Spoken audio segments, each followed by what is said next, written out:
rationally. We try and get all these things done. So when we come into we have these symbols, the vulture, the cobra. What's this? Is it going to move, is it? Oh my gosh.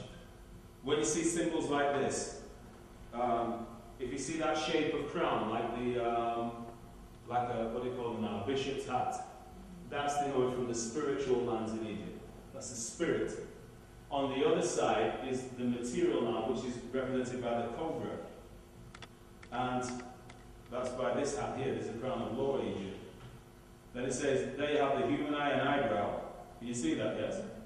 Then underneath you've got the falcon cheek mark, which is this thing at the bottom here. And then this is the tear stripe of a cheetah. You see what these people, have you ever seen these things in like martial arts and people like, and they're going like, all this? And what they're actually doing is acting their physical self. They're moving like a tiger, like a crane, like a snake or whatever. They're doing these physical movements. They're saying, now this is the funny one now, should I say this now? Creation versus evolution. They say that down the brainstem of human beings, because you know when that sperm, your father's sperm hit your mother's egg? Yeah? We first went into the form of like a fish, then went into reptile, amphibian, then mammal. We went through those 4 stages. Does that make sense? Yeah? And so therefore they say down the brainstem we have a residual point of all of those natures from the animal kingdom. And what happens is, that's why, for instance, if you get a guy who they call a rapist or something like that, they call them a beast. What's one of the oldest statues on the planet? The Sphinx. What's the Sphinx? A human head on the body of a lion. And the lion is the king of the... Lions don't go in the jungle except in Tarzan movies. And if you notice, that's where he beats them up. And always a male lion is fighting with. You remember the lioness? You know it being bits. The kings of the plain. Yes, they're on the plains. But they call them king of the beasts. Yeah? And what happened is this, is a simple thing. They're talking, that statue's talking about the human being conquering the bestial aspects within. Does this make sense? And that's why the word sphinx is the origin of the term sphincter. As in, you've got sphincter, 2 in your eye and 1 in your backside, yes? That opens and shuts. Yes? And focuses, allows in light. Yeah? So what we're talking here, the symbolism that they're using is all to do with speed. What's the fastest bird? Sorry? Eagle's powerful, but it's not as fastest. You're on the right species though. The falcon, peregrine. What's the fastest land animal? The cheetah. So here they're talking about the fact that we can think the speed of light. Yes? And that's going to be important if you go into timelines, you go into doing history, because you can recall, you can apply as quickly as anything. If you know the information and where you're going to. What's that about? Timeless? The timeless, then you've got a word here. Now what's this? Inspiration. You ever get inspiration and just wake up like, I'm going to do you ever get that one? Okay, you got inspiration. Or he gives you an idea. Yeah? What happens is, have you heard that expression, pie in the sky? What do vultures do? They fly in a circle, very, very high. Species of vultures have been seen, it's the repel vulture, has been seen higher than transatlantic jets. You can't see it from the ground. And they don't fly high. What they do is ride up on the air currents, on the heat currents, yes? And drop down as well. So when they're up there, they've got this fantastic power of eyesight. And, oh gosh, never mind, I'll stop on that. Pie in the sky, say pie in the sky. So your idea is a pie in the sky. Have you heard of that expression before? Bring it down to earth. The falcon, peregrine falcon that dive, 180 miles an hour. Can you fathom that? 180 miles an hour. Get it down to earth. Yes? Bring it down to earth. Make it practical. Get it understood. Then you have to give an idea. Legs. Have you heard that idea before? The fastest legs on the planet? Cheetah? It may not have the fastest cadence, but moving the body to the fast look. So when does this piece of wood here become a table? Otherwise it'd be a flat piece of wood, yes? So then that means you're raising it up. You're giving it a purpose, a sense of purpose. Now if you check this part, these two things, all this is internal. It's internal. That part is internal. That's inside of us. Does this make sense? But then watch this. Have you seen how the snake's coming out of the eye? Like a what? Like a tear. And it's coming out. And when it comes out, it externalizes. You know that it's going to be subjected to gravity. Yeah? But like I said before, that kind of snake don't just lie on the floor, it rises itself up at the right time. As in, time bound. That's what it said at the top. It's going to say time bound. You do the right thing at the right time, you can have wonderful things happening. So that's your action. Time bound action. And it's saying do the right thing at the right time. Does that make sense? So that symbol is talking about the process of the mind. This is coming from the Nile Valley about 3,000, 4,000 years ago. People's teaching about that kind of thing. What kind of understanding do you think these people could have? The most supreme known to the humankind up until now. And yet, we're walking around saying what today? What's up, man? Wow. You got this is just a little thing here. This is like what this is actually talking about here is looking at different facets of the of reality. So you see for here we've got the material world. Yes? You have the material world. What do you think this world is going to be pointing up to? There's the spiritual. What's going to join it together? The what? The mental. Control your mind. Yes? Control your mind. If someone else controls your mind, we'll be messing with you. So what we do here is this. I'm just going to do this as quickly as I can. You put the material down there. I'm going to look at certain areas of study for me, if it's not including these things, you'll not get a whole comprehensive kind of grip on things. You've got politics, you've got economics, bound by religion. Does this make sense? This is in the material realm. The highest form of expression you're going to get is the religion there. But there's going to join the politics and the economics. This is sometimes where a lot of us go to. A lot of black people are going to be looking at this realm because we want the spiritual, because we know that to make a slave you have to break what? But then here on the bottom here, psychology and history. And that's called memory. I'm sorry, what's happened is it's not taken what do you call it, copper plate text. So that's psychology, history, and memory. So what happens is we join the two together. What's it going to give us?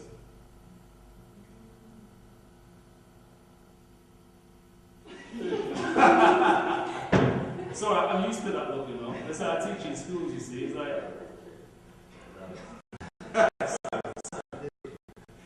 I'm sorry. You get the idea of history. I write with the children all the time. I love teaching. I love it. I love it.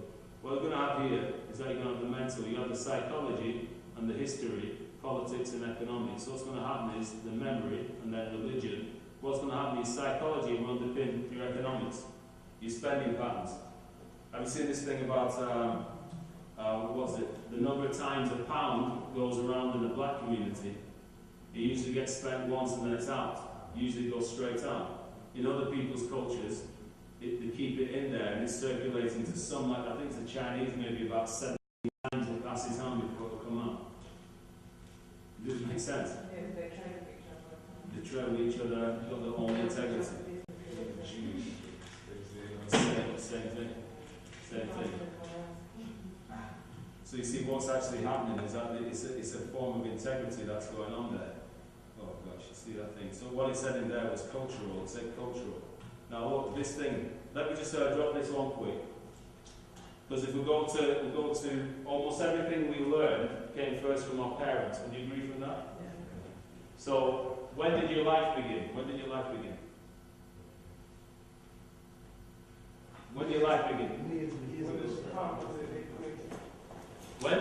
The sperm and the egg connected. The sperm and egg connected. Okay. Is that point? Some people think it's from birth. When you're born, they don't include that point. Some people think it's from conception, what you're saying. But what about this one?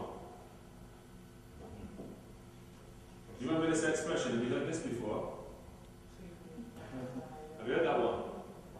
The intention or the grounds on which you got. Now I tell you, do you know the biggest revenge I ever get on youngsters? The biggest revenge is the thing I enjoy the most. I'll say to them, you know conception, you know what that is? And they go like, what? I said, that's your father's sperm hit your mother's egg. That's when your mum and dad were getting on, getting jiggy with it. Doing the nasty, slapping skins. And the children start going, no! No! One girl said to me, my mother and father never had sex. Get it out. I don't want that thought in my mind. You understand me? And I do things like that. I'll be saying, oh, is that right? I said, you know, some parents eating for me was always wonderful. And they go, why? I said, because some of your mamas be fine. I'll be sat there with the teachers going like, yo, this is Miss Smith. God damn, she's fine. Good evening, Miss Smith.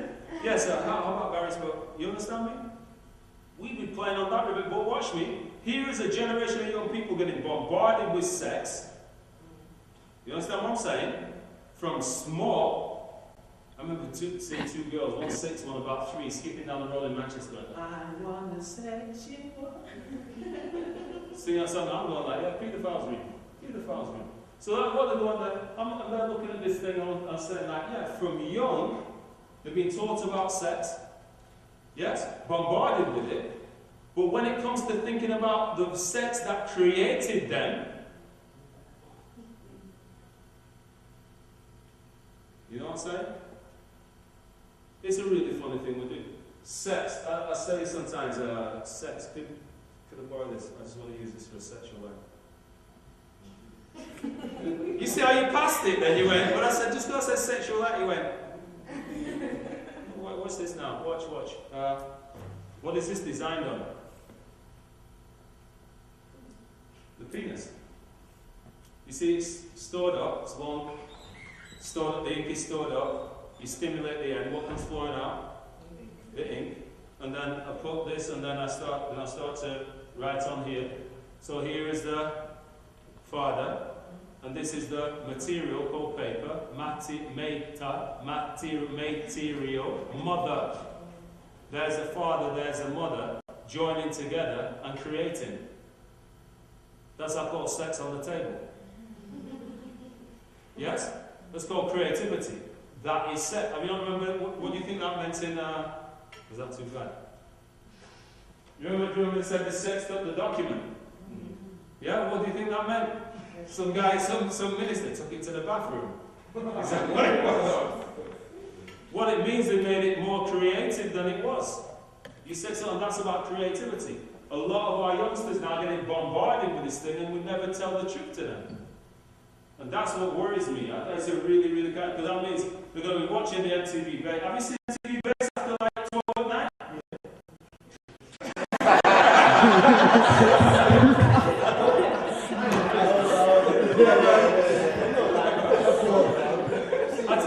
No, but watch it. I can remember, because you know like Snoop Dogg's a pornographer. Yeah. So Snoop's a pornographer. And then I was talking about Snoop and, what's he called, Williams? Pharrell Williams, yeah, Pharrell. I was talking about the fact that, remember that one? Beautiful. So I was doing a session in Birmingham at a conference, and this youngster was saying that, no, Snoop's, he's respectful to women. Look at that track, beautiful. Yeah? And I said, oh, it's okay. I said, so that's respectful to women? He said, yeah. I said, oh, that's cool. So that's a good reasoning, yeah? He said, yeah, it's good. I said, so you won't mind your mama dancing in the video then? No. I said, but if it's respectful to women, surely you wouldn't mind. No. No, but whoa, wait a minute, isn't that going to be a thing that if it's respect and you're saying it's alright for your daughter, your sister, your auntie, your mama, that's alright, isn't it? Can you imagine the next time you put on one of them blue movies? Oh, she come on. And you know, you're saying, you're going to stamp on the man, why not business? And then what I said to the boys in Manchester, I chilled them with this thing one day. I said to them, imagine that you put on the Blue movie, you know, it's like an oldish one, and then you put it on, and everyone's watching it, they're all like, yeah, and then you go, yo, Kenneth, that's your mum, isn't it? I said, what are you going to do? I said, what are you going to do? If that was your mama on screen getting all of that old things, what are you going to do? And he said, you watch me. I said, what are you going to do? You're going to go like, it's all right, guys, you know what I mean? He said, yeah. She said, ooh, yeah, she got it bad there. Yeah, well, he said, is that what you're going to say? I said, you know what you're going to do? You're going to take that tape out. You may not burn it immediately because you're going to go and confront your mother with it. But that's after you sworn these guys to the darkest secrecy that's ever gone on, that you will kill their ass if they ever mention it again ever to anybody at any time in the future. You're not going to let that, and then you're going to go and confront your mother, and she's going to be, what the hell is this? And what's she going to say? When she was younger, she fell on some hard times, she was in the bad company, and whatever. Yeah? Or were your parents all saints? In this society. So that's what I'm trying to say to you. Sometimes being real about things, but have the integrity and the care with it. I won't say that just to anybody, but sometimes it's reasoning we're going to have. Pornography is big business, yes? Really? Very, very big business. Where's all that energy go to? Where's all the energy go to? Basically, the mother's egg, then you got the father's sperm. What's going to happen is, you've got the mater and pater. You know those terms? Mater and pater. You got the material. The word mater gives you the term material. Pater gives you the term pattern. If you're going to make clothes, you need material and pattern, yes? The two join together. One gives a form. Who determines the sex of a child? It's the father. Usually the father does that. So then what we have here, you see the sperm will hit in there, and then it will move into the womb. What happens to the egg? It divides. Goes from 1 to 2 to 4 to 8 to 16, 32, 64, 128, 2565 till 1024, 2048. We call that binary cell division. Yes? Okay. But the egg divided, but it also multiplies. Yeah? It gets bigger.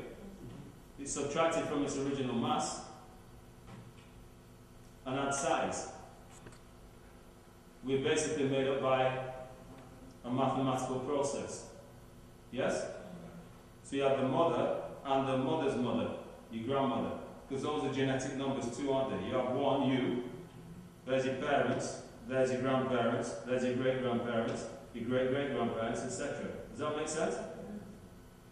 So basically, the generational numbers, and that's the word for the womb, matrix. Yes? That's the word for the womb. So the film, The Matrix, written by Sophia Stewart, the black woman we're hearing now, starts off with, where does the trick begin? In the film. The trick begins, you're not born, you were hatched. So that the actual trick begins before birth. It's about your potential. It's with the intention. We are maths. Have you ever heard people say things don't add up? Yeah, well, that's it. We don't know how things generally. We ever taught all that at school? So you were taught that maths is a natural phenomenon?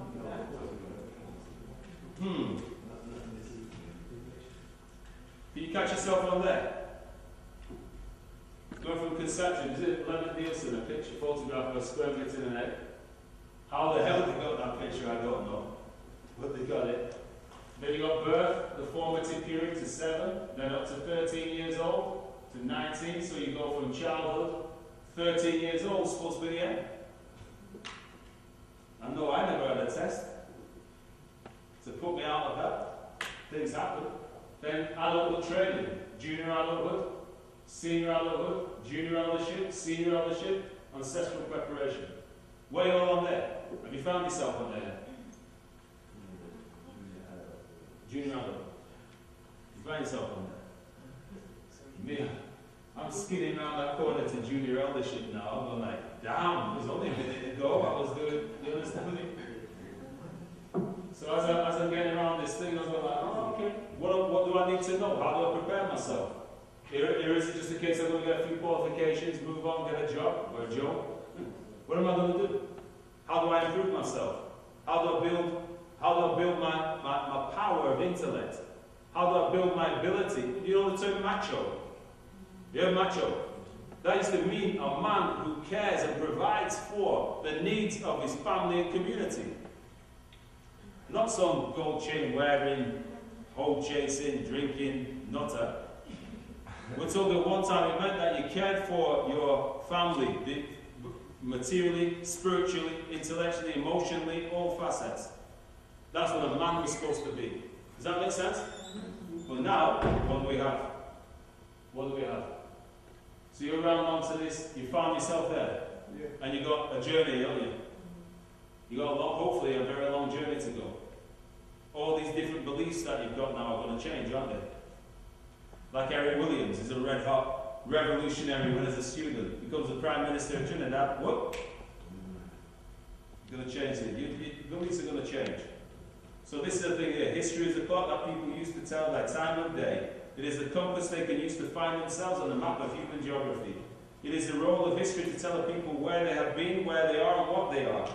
But most importantly is the role of history to tell people where they still must go and what they still must be. So said Dr. John. Then we have here, self-knowledge for an individual as well as a nation begins with history. Yes? This is by a man called Arthur M. Schlesinger. And he wrote a book called The Disuniting of America. In it, he slammed the Afrocentric movement. Because basically, black people knowing them, do you remember the quote from Frederick Douglass before? Learning will spoil the best nigger in the world. Oh yeah, he's saying that, no, we can't have these black folk learning about themselves in a positive sense. What you've got to have is people still feeling disabled and not wanting to know. There's a book called Introduction to Black Studies by a man called Maulana Karenga. In it, there are 7 areas of black studies. Number 1 was history. Number 7, psychology. But then what I was saying is that most people I meet don't want to study history, don't want to know history. They're not like, man, that shit, I'm keeping it real in the real time here. Do you not even know? I remember I was on the phone in Manchester. This guy rings in, he's there going, well, he goes like, yeah, man, you're chatting shit, we don't need the history we live in now. I said, what are you? He said, you're a G, is it? You sound like you're a G, but yeah, I'm a G, I'm a gangster. I said, have you heard about the original gangsters called the Mafia? You know them, don't you? I said, what does the Mafia mean? What does it mean, Mafia? It means family. They also have the Cosa Nostra, meaning the divine cause. And what they did, there's a guy called Arnold Rothstein. In the States, what he did, he organized the Sicilians, and what he did, he went back into history, Roman history, and studied Roman history to organize the Mafia. Because they were Italian. Same thing. That's what called the capo system. That's the Roman legions. So they studied their history to organize themselves. I don't know if you know this, but the same thing happened out in the United States of America with the Crips and the Bloods. You know, they were studying African culture to organize themselves. Teaching themselves Kiswahili in the prisons so that they had something to rival what the Mexicans were speaking. Because the Mexicans, all these other people, when they want to speak secretly, drop into their language, innit? But the African Americans were actually caught out and did not have an alternative. Does this make sense? So that's one of the reasons practically they were saying that. So the history became important. So this timeline, displaying the last 7,000 years, there's the flow from left to right. Does that make sense? Left to right. What's happened? Here's the present. And what you have here, these blocks represent 1,000 years each. Does that make sense? I wish this had worked properly enough. Never mind, we're here. So watch this. There's the bar, the time bar. 7,000 years, yes? What happened is this. Around 1,500 years ago, a Roman Catholic monk named Dionysius Exiguus came up with the idea of basing all time around the birth of Jesus of Nazareth, and thus propagating a Christianized world view, a view of history. it says, there's the birth of Christ 2,000 years ago. Make sense? Yeah. Okay. His idea meant stopping time. Boom. Stopping it there. And then, let's see this. You see what's happening? So those become 1,000 before, 2,000 before, 3,000 before. Make sense? Yeah. Stop time, and then, after he's done that, and starting it off again at the birth of Christ. So I'm dividing time flow. Do you know, I've met people who, like, trained doctors, doctorates, didn't understand this. Do you know why they didn't understand it? Nah, it don't make any damn sense. Do you think that Tutankhamun was going like, oh, Jesus is coming in 1,800 years' time? Do you think he was living his life that way? What it is that this has been a construct par excellence. Is it a real construct? And what happens is, after this, you got 1,000, so 2,000. So 2001 was the end of the last, sorry, the new millennium began. 2001, not 2000, 2001. So it turns BC, meaning before Christ, and AD, meaning Anno Domini, or Year of the Lord, we used to differentiate time. There's BC, there's AD. So they did this in equivalent dates, AD 532. Yes? So you see, it wasn't even at the time.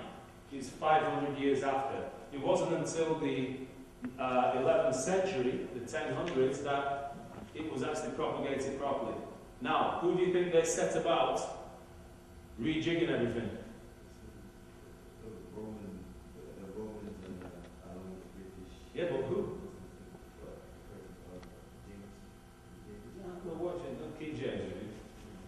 I'm talking about the historians started to fit everything in, all the things that are happening in history, into this time frame, into this construct.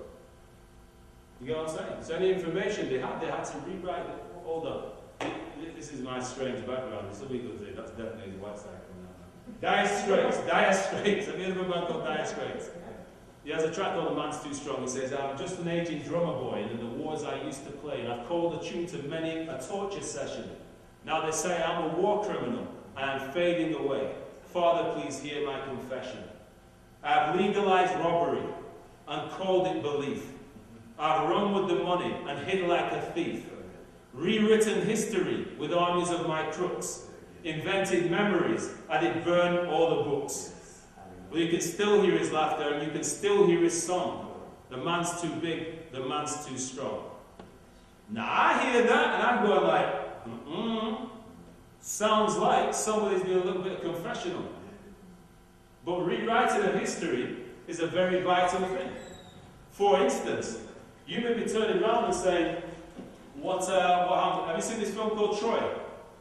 You know Troy? I know that. You know it. Brad Pitt looking buff. You know, the Trojans really look like that. You understand me? What we're dealing with is that they did this construct and then whitened everything. Cultures that weren't entirely white became white.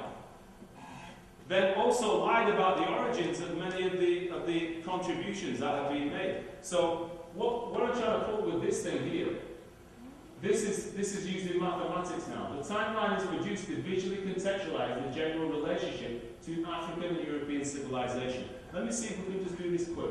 It's displayed on 17 consecutive panels, each depicting a period of 500 years. Panels 15 to 1 show the past to the present, and panels A and B the future. That was the last edition. It says here, it shows a clear continuum of the major African civilizations displayed with key personalities and incidents in relation to Europe and especially Great Britain. It says here that highlights the vast reference store to be drawn on beyond the role of transatlantic slavery. Slavery is all too often referred to and stressed within the national curriculum out of the wider historical context. This can infer to all students that black history began with transatlantic slavery. Have you heard that kind of stuff? So they all you've been is a slave. And then look at the, like I said, if you take the timeline and you can see, if you see the thing here, you've got a couple of minutes after. If you go to here, this is a strip of slavery. All the rest of this is the African continuum. And by the way, this is the European version. Let me make this clear. The dates on here are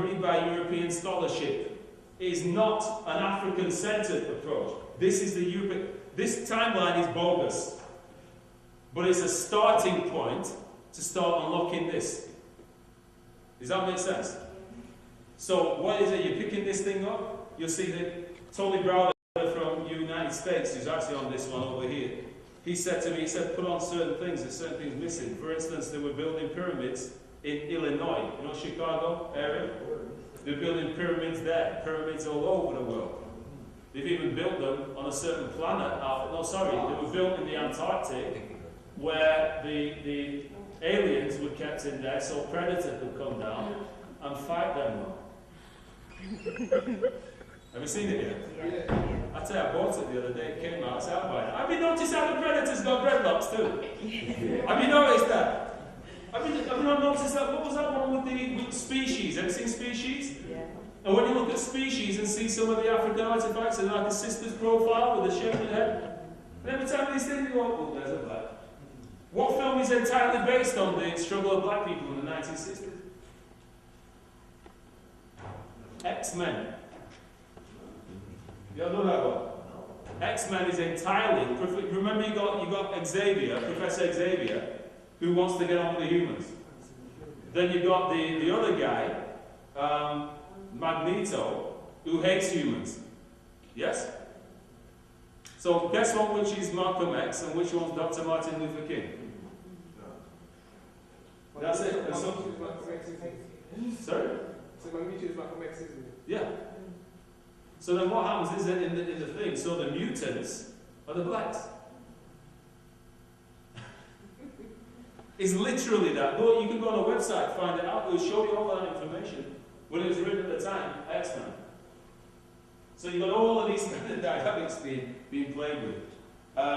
Restricting. It provides a whole brain exercise. The lines and numbers and words stimulate left brain activity, and then the right brain by the pictures and colours. So when you look at the timeline, it's going whoom, it's working all your head. Does that make sense? Then, timeline. That provides the viewer, the student, with a solid framing tool for the study of history, fully supporting the key skills highlighted in Key Stage 3 of the national curriculum. This is when you're asking before what we would do, yeah? You've got to make sure that things fit in strategically. Yeah, just take a bit of time. Chronological understanding, the order it went in.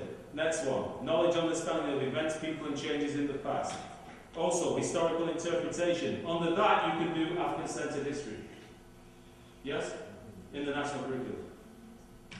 It says here, historical inquiry and an organization and communication. See the following examples. The civilization of Carthage rose in the first millennium BC. That's the correct language to use. What's this? The first of 3 African popes, Victor, became pontiff at the end of the 2nd century AD and died at the beginning of the 3rd century AD. Is any Roman Catholics here? No. You know there's been 3 African popes? You heard about one? No? It's a funny one. I'm not a gambler. I don't like gambling. So if I'm saying something, it means I can back it up. You understand me?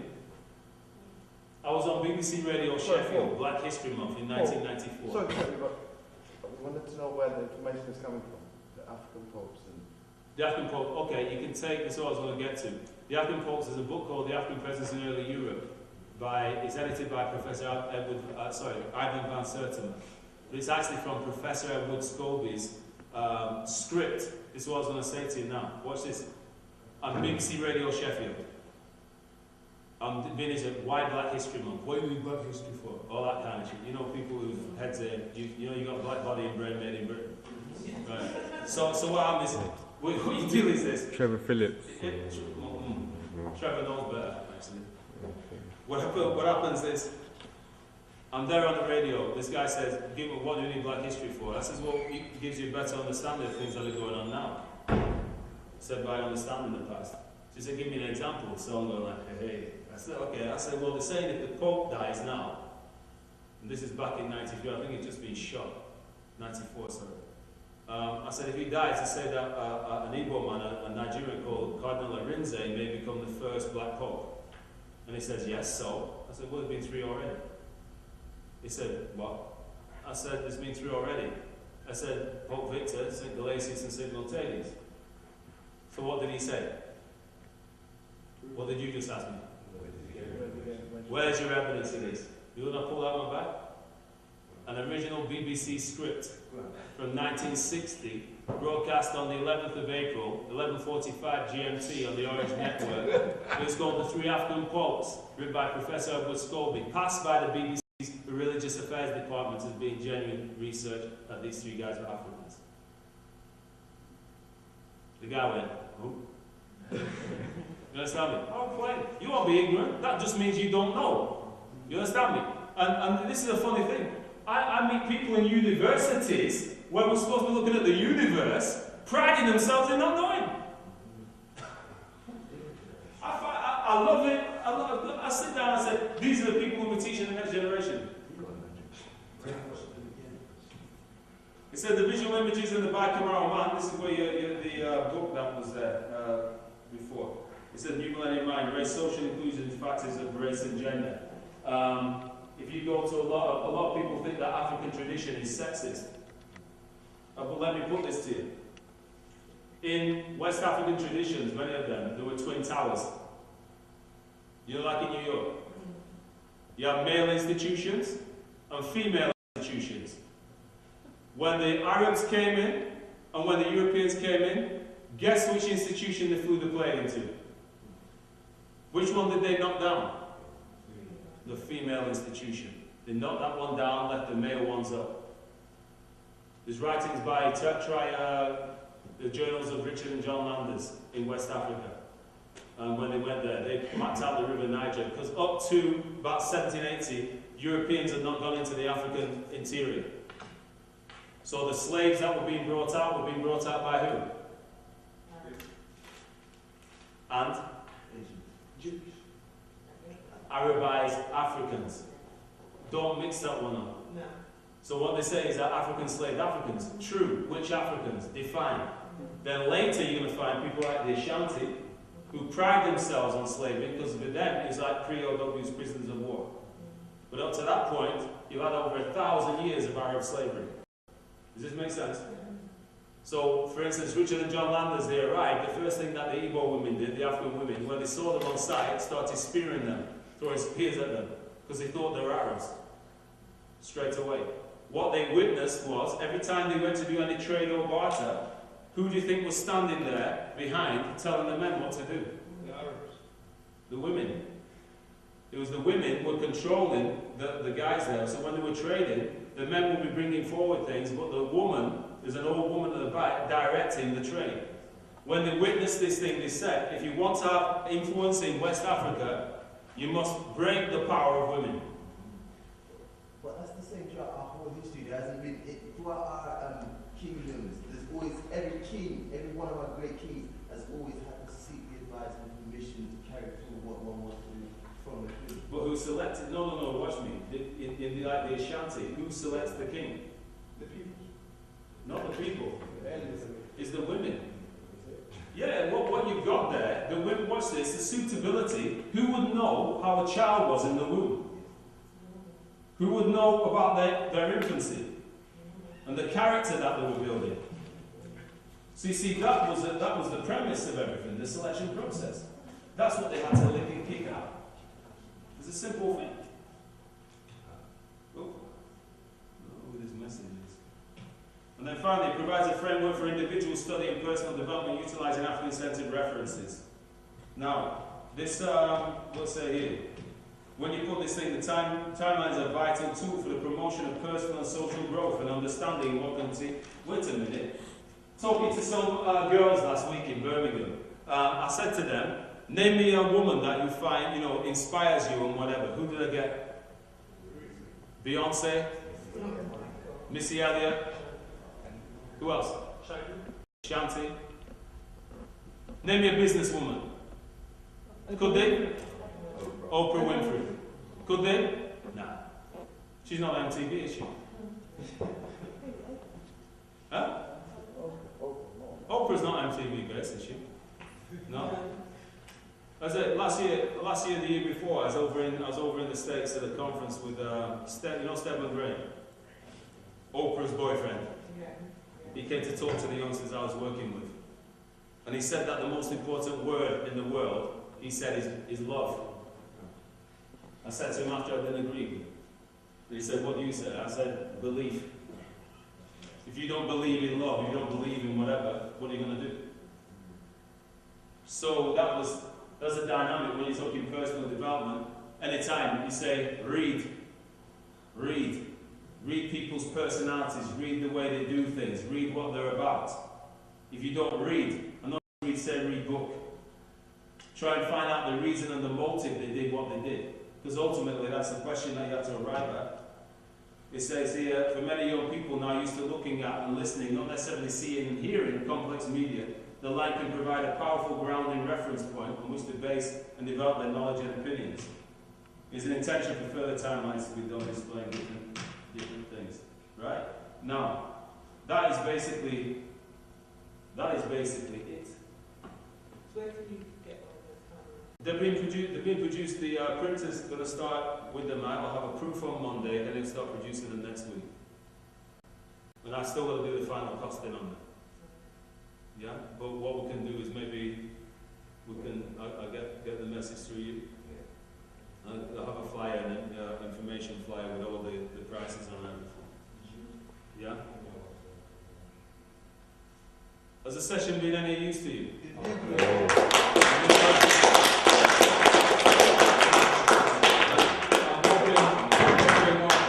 If you invite me again, instead of like looking at all the stuff, if you want me to do some specific training on history and data, instead of like messing, I'm just playing jazz tonight. Sorry? Oh, it's a spin. Sorry, what I meant to say is this. At some point, go on a tour of London, especially around the Houses of Parliament or around that area. And if you're going to turn around and say history don't matter, ask yourself why it is that this society and culture constantly feed on history. Go and look. For years I was writing. My wife is the Africa economist at the Foreign and Commonwealth Office. That's one of her roles there. Outside of the building, the Foreign Office, they've got all kinds on the wall there about world dominance. And I was there, I didn't even realise. I was there with my digital camera and I was going like, damn. I started whacking these pictures. Yeah? Go and look across at the House of Parliament. That Parliament building, I think it was built around about 1840, something like that. As old as it looks, it was built in the Gothic style so that it looked like it was older than it was. Yes? Do you know what the Queen, you know she's not allowed to go in the Commons, the House of Commons. Do you know this? She's not allowed to go in there. That's not her territory. She has to go into the House of Lords, and she goes into what's called the robing room. Do you know what's round on the wall? The myth of King Arthur. All on the panels with all keywords of like chivalry and all this thing. But there's a myth on the wall. Yes? She walks in, all this, I'm talking money as well, has been spent on it. All these frescoes on the wall of different scenes depicted from the history of King Arthur. And yet we were going, rubbish. And all these other people, they're dealing with it. So this is what I try to say to you guys. To me, it's not about history, which is cultural capital. You're building your wealth of knowledge about yourself and getting that form of love. And like I say, I finished with respect to Stevie Wonder because Stevie, like I said, I was 16 years old when I heard that track for the first time. And I was like going like, what? I remember the next time I saw it, I heard The Crown by Gary Bird. If you can ever hear that one, I was actually drunk in a bar in Newcastle on the Line, I think it's called. And this is a disco. Sorry? At 16 years old. I was drunk at 13. So it was at 16 I was drunk. 16 we were fighting with the police in Blackburn and all that business. You understand me? I was not a good boy. That's stupid. But what is this? I said I was there in the nightclub. This is when I was about 23. Sorry, when I was there, I was at this club and the DJ was playing this track called The Crown. And I remember picking up the cover going like, what's this about? You understand me? Because Stevie Wonder, if you dated that track, everything was in from 1776 to 1976. It's a recent historical thing. But still people don't know that. So there's all this kind of information out there. Other people celebrate themselves. We don't do that enough. Yeah? Thank you very much. Right.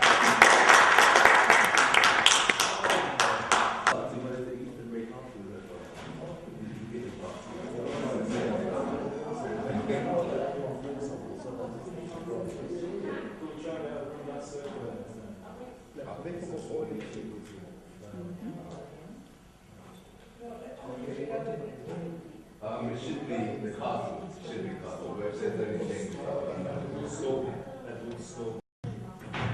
These pictures on there. Just top right hand side. Top right. What? On the right corner. You take me, I'll take you.